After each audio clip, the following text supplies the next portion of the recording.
Hey, everybody. Welcome. You have beautiful, extraordinary Melody Karamoya from Ireland. Say hi, Melody. Jacqueline. Hi, everyone. And Melody is famous for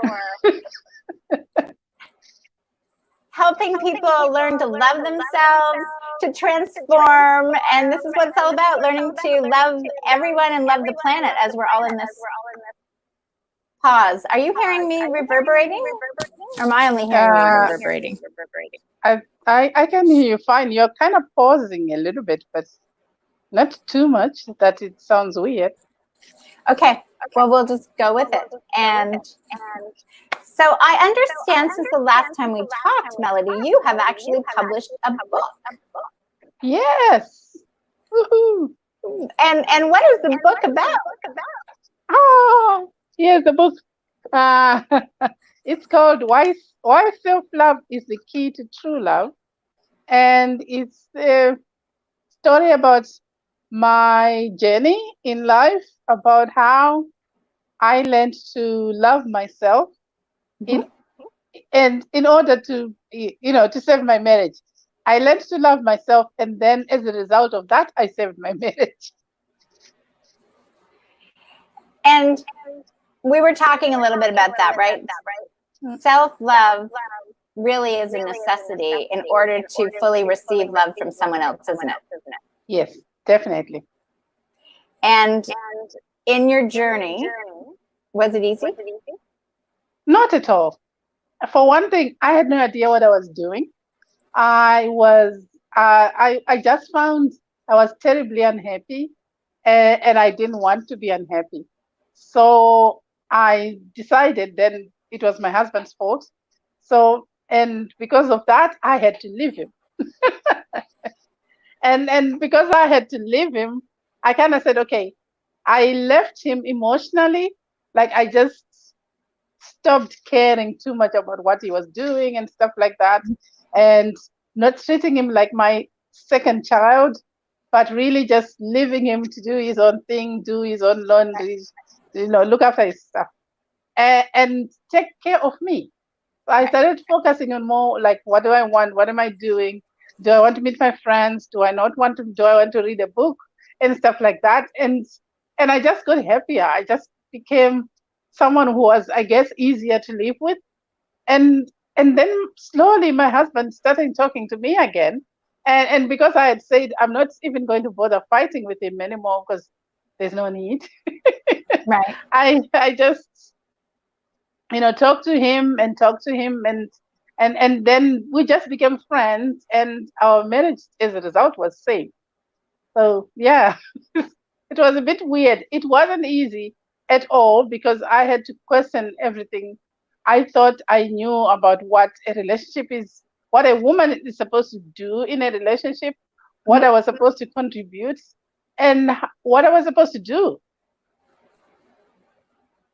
Well, how would you because I can see similarities between your journey and what everybody's going through right now. Because they might want to be leaving something, but they can't necessarily leave it. Yeah. So they're forced to look at themselves. Yeah. Right? Which is what you did. You had to, you left him, but you started to go within, find your own resources. And in that process of you taking responsibility, even though you had a plan, you were still leaving, you actually transformed yourself, you learned to love yourself, and you transformed your marriage. Yes. Yeah. So what similarities can you see right now that can help folks between your journey and what is going on now? Give them some, because some people are just realizing they're living with somebody that they just wanted to divorce a couple weeks ago. Well, for one thing, fear doesn't help in terms of love. It doesn't. So the worst time for you to make a decision about your marriage is when you are afraid. And I think that's also the reason why my husband and I had a problem because we moved from Zimbabwe to Ireland. Mhm. And all of a sudden, not that we were conscious that we were afraid, but it was flipping our comfort zone. There was nothing that was familiar about Ireland at all. So and it was so unfamiliar that we saw a spa shop and we got so excited because it looked like the spa in Zimbabwe. And that was like, oh my God, yay! Yeah, so when you are afraid, you tend to get really impatient. You tend to not see other people. You only see yourself. And you don't even realize, or you won't notice that they're going through the same things you're going through. And Mhm. it's really, this situation is more like a going through trauma, which is something I've also gone through.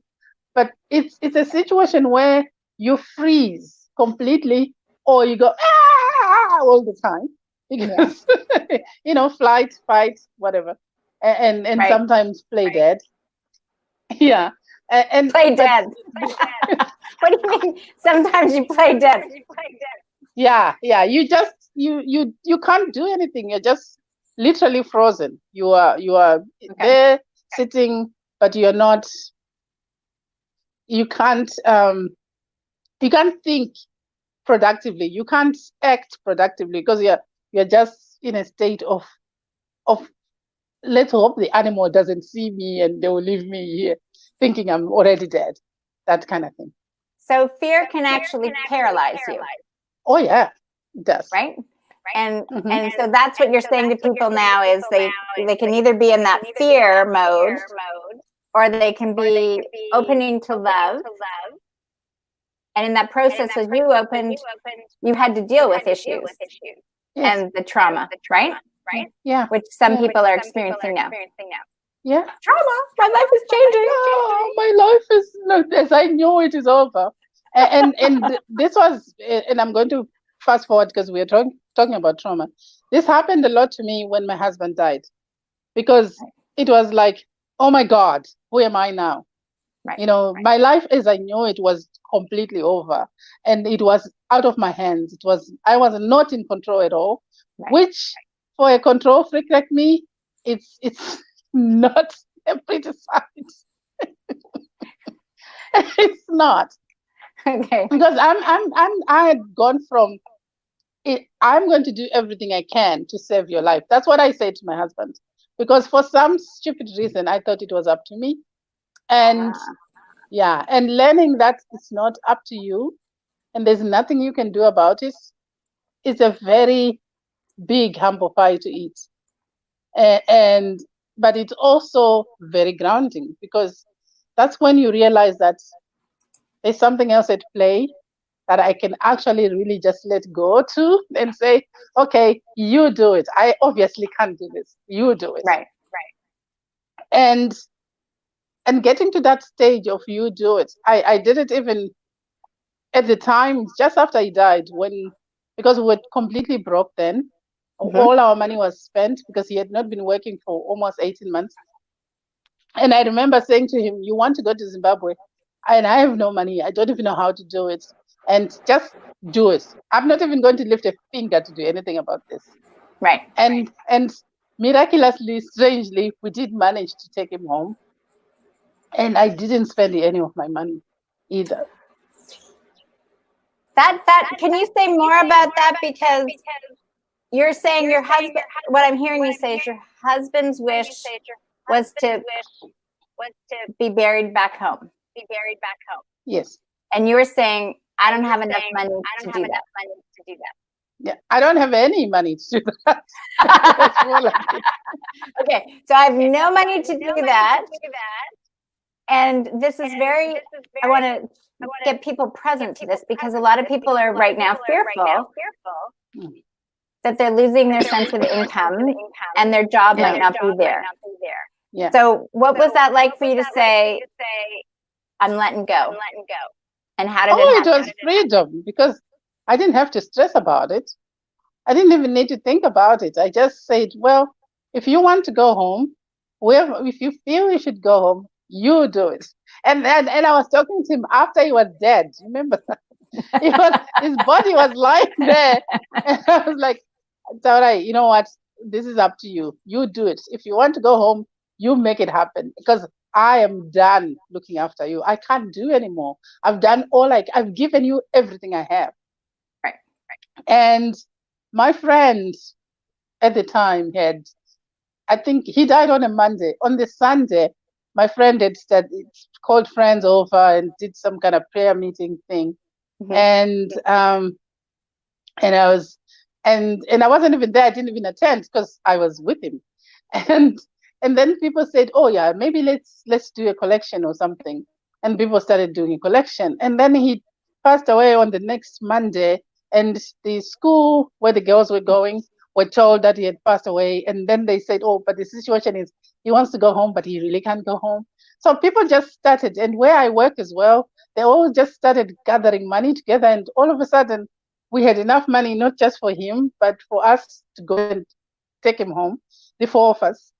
And it was the most humbling and beautiful thing that I had ever seen before. And I don't think it has happened like that since either.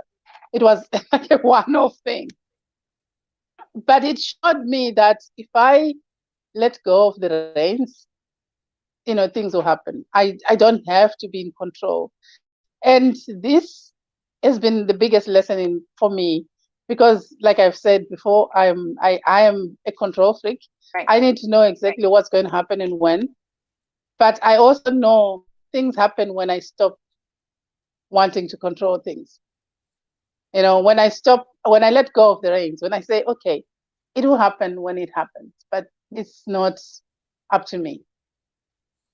So that saying, if it's to be, it's up to me, isn't necessarily true.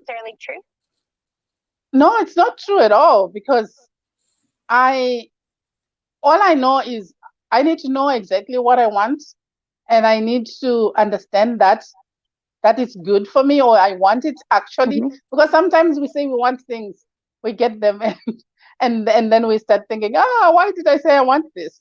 Because when you get it, you need to be very sure that that's what you want. So I need clarity. Usually it's me getting clear about what I want and how I want it, or not even how, like what exactly I want is what I need to be clear about.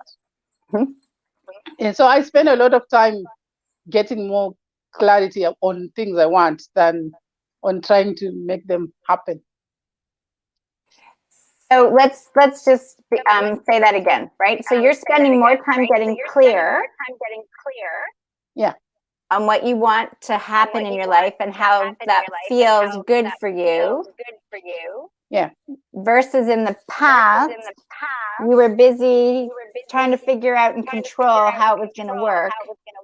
Yes. Yeah. And that was probably causing you more stress. Oh yeah. Right?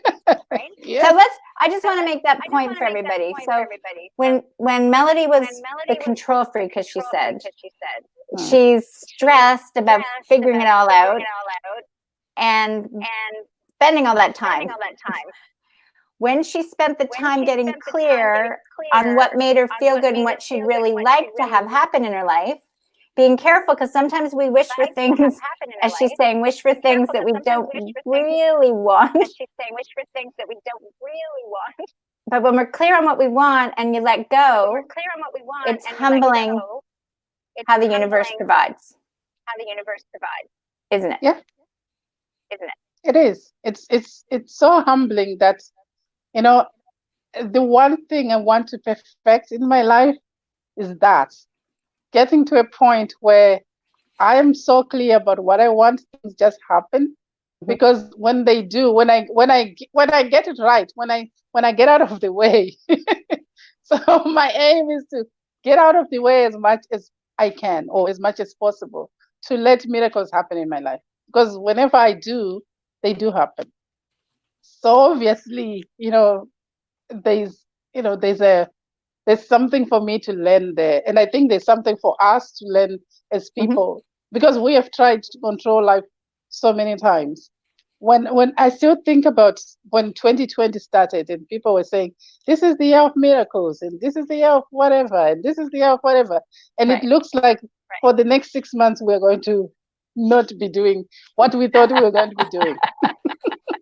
We're all Yeah. And you have to think about that and see what's all that about? Is it because we forget that there is something else going on in the world that we are not aware of. And I'm not saying this to scare you, but to actually say there is something bigger, something more amazing that's happening, that's connecting us to each other. There is more connection that we are with like things happened in China. I don't know how many kilometers China is from Ireland. I really don't. I haven't looked it up. But can you imagine something happens in China and all of a sudden it's everywhere in every country in the world? How freaky is that? How yeah. If that doesn't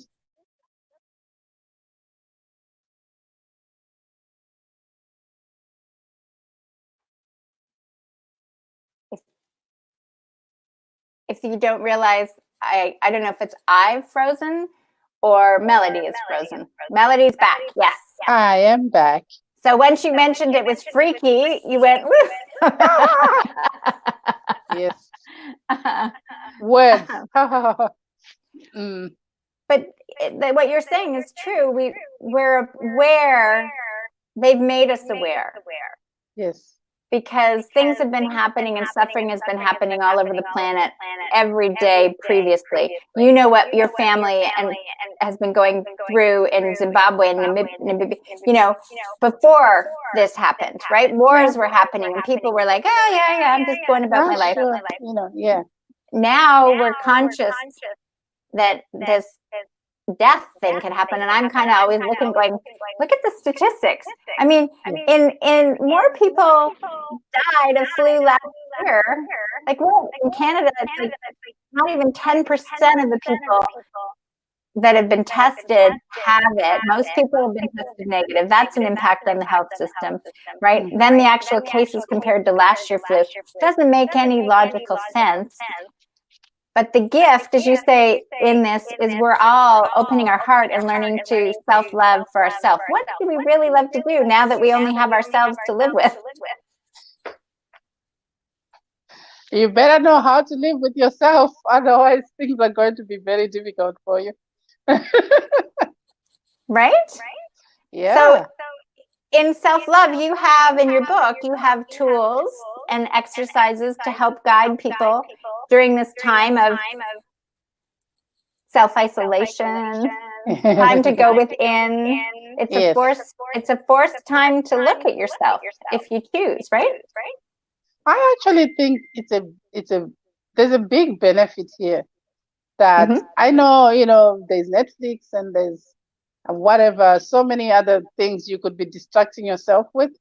I think if you take even 10 minutes a day or an hour, we all have hours now that we are, yes, even if you're working from home, you're not working the way you work when you're in work. It's not the same. You can take an hour and invest in yourself.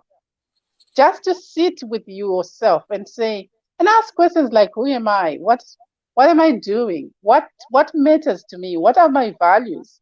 What's important and what's not important to me? And the people I love them, yes. But why are they important in my life? Like, really get to the point where when you say you love somebody, what exactly do you mean? Because I remember asking myself that, about my husband. That time when I was thinking of divorcing him, I started thinking of, when I say I love him, what does that mean exactly? Does that mean whenever he does something I think he is messed up, I need to bash him and correct him? And, is that what it means? What does it really mean when you say you love someone? Get to a stage where you know that, what that means to you. And also, do you tell them that you love those people that you love? And when you tell them, how do you tell? Because people say, oh, yeah, they just know. They really don't. No. Because most of the time they're struggling in their head thinking, nobody cares about me because nobody has ever told me they care. Right. How often do you tell them?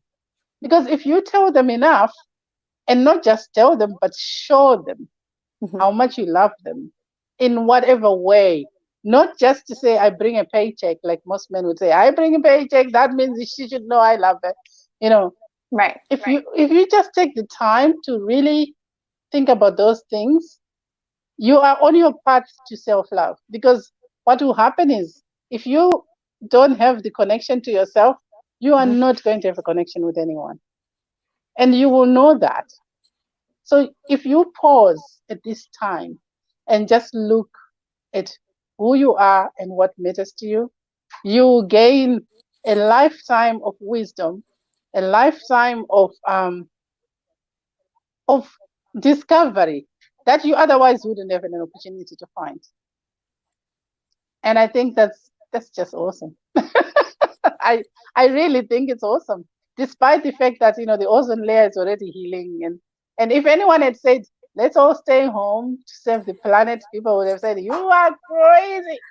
I know. But now the planet is saying, okay, you stay home, and we are staying home. Right. Nature is amazing. It is. It is truly amazing what's going on. I None of us would have thought that we could all cooperate like that. Yeah, And yeah, my friend Bruno Grinning would say, fear leads to good. Suffering leads to good. Trauma leads to triumph, like you're saying, tragedy. Because when you've been in that suffering, you finally get to the place where you say enough. yeah. And somewhere in this journey, for some people that are so fearful, fear of dying, right? Fear of whatever. Because of that fear, we all said, okay, sure, well, I'll stay home. Yeah. But people are realizing the gifts they're receiving. They're realizing nature is coming back. Mm-hmm. They're discovering things about themselves. They're relaxing because they're not stressed. Yeah.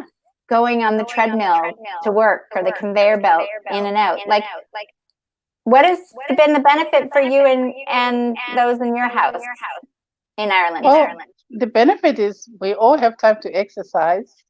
We yeah, woohoo. Every day I do something to exercise. I'm exploring doing yoga. I've gone back to Kundalini yoga, which I did at some point and then I dropped. I'm doing weights, I am dancing, and yeah, so and we have time to sit down and talk and just chill. And fortunately, we already get on. So, and we're all adults now, so people can be in the room doing their own thing and nobody bothers anyone. And our house is getting cleaner because we are actually cleaning our house, which is amazing as well. So we are enjoying ourselves, we are enjoying each other, and yeah, just not feeling pushed all the time, like I have to, I have to, I have to, but just feeling like I feel like doing this and I do it. And that feels what? When you can feel into it versus have to do it. Yeah, it's a different world. It's like a really different world. Exactly. It's a blessing and a gift, and yeah, it's amazing.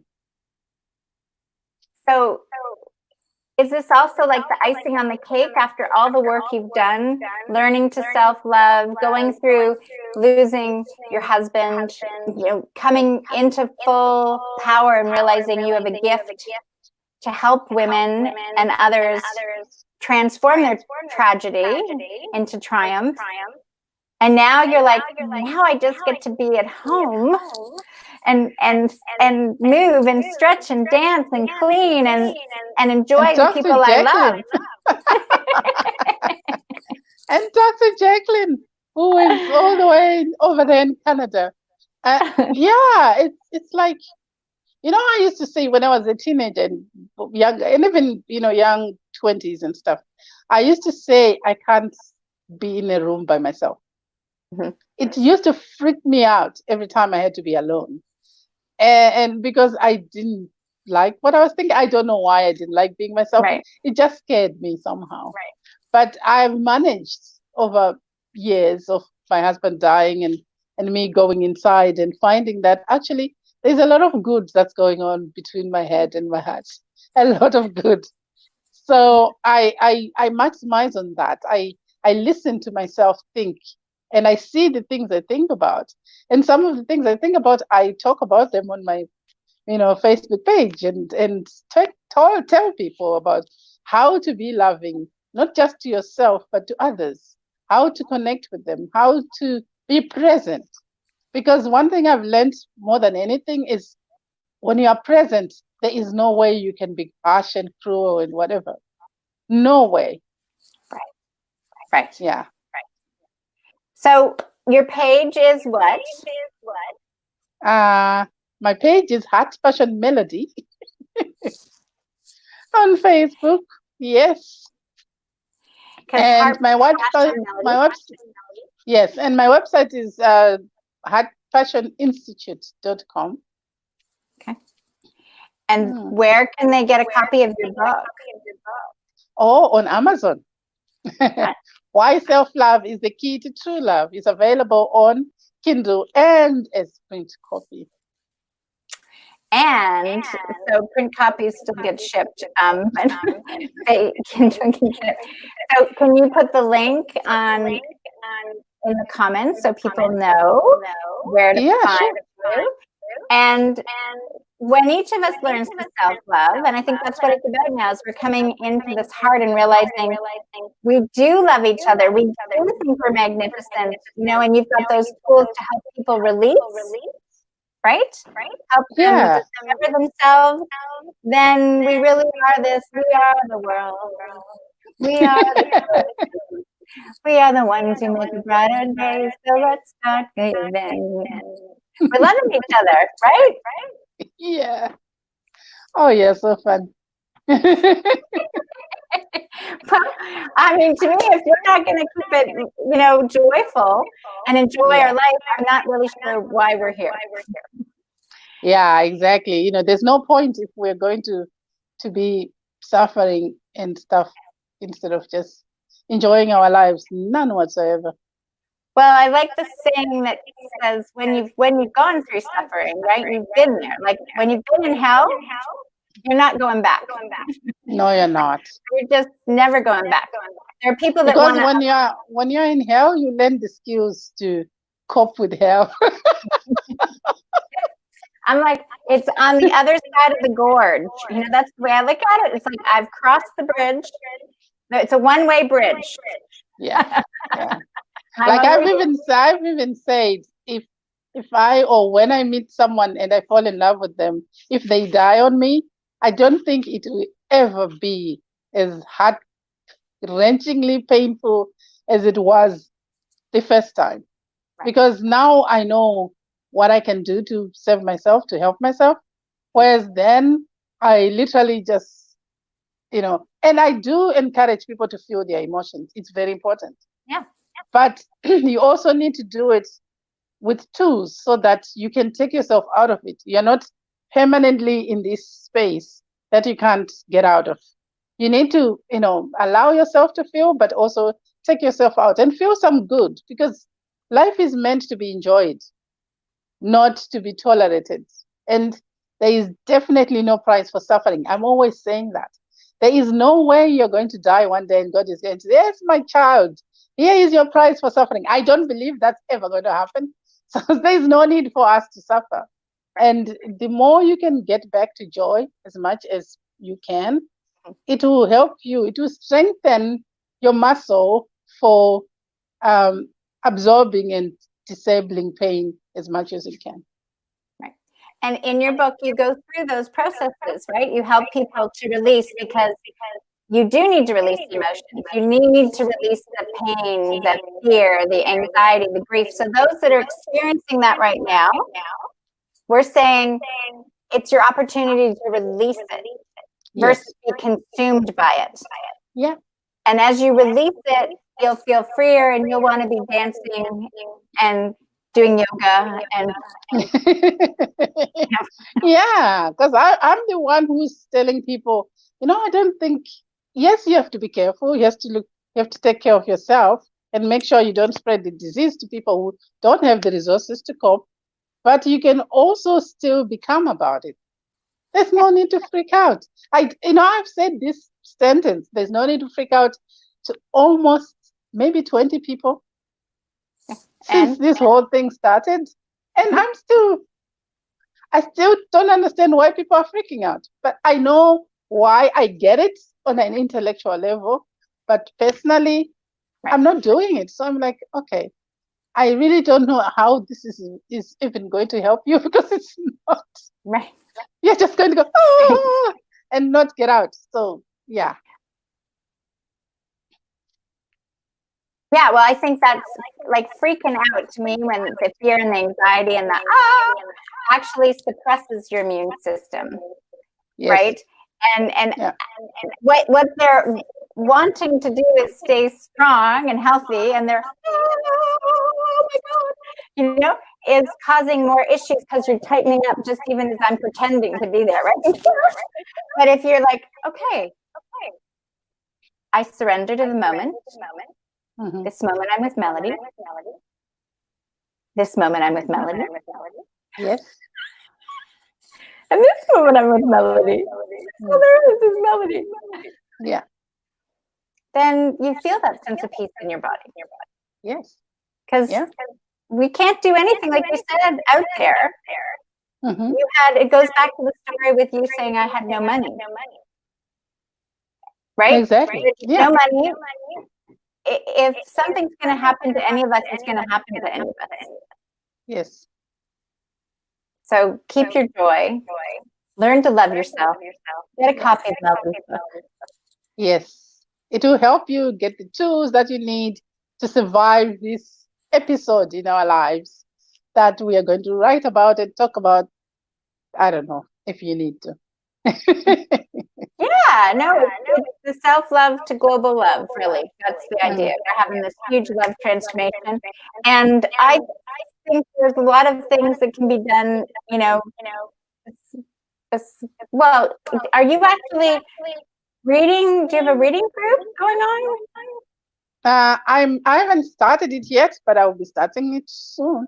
I hope. Yeah, because there's so many people online. So get your copy of the book, and somewhere around you can read along and talk about the tools and your experiences as you go through the journey. Yeah, and if you need to ask questions, I'll be there to answer the questions, and just help you out and see what happens. Just enjoy it, have some fun, learn to love yourself. Yeah. I love you. I love you too. Thank you so much, Jacqueline.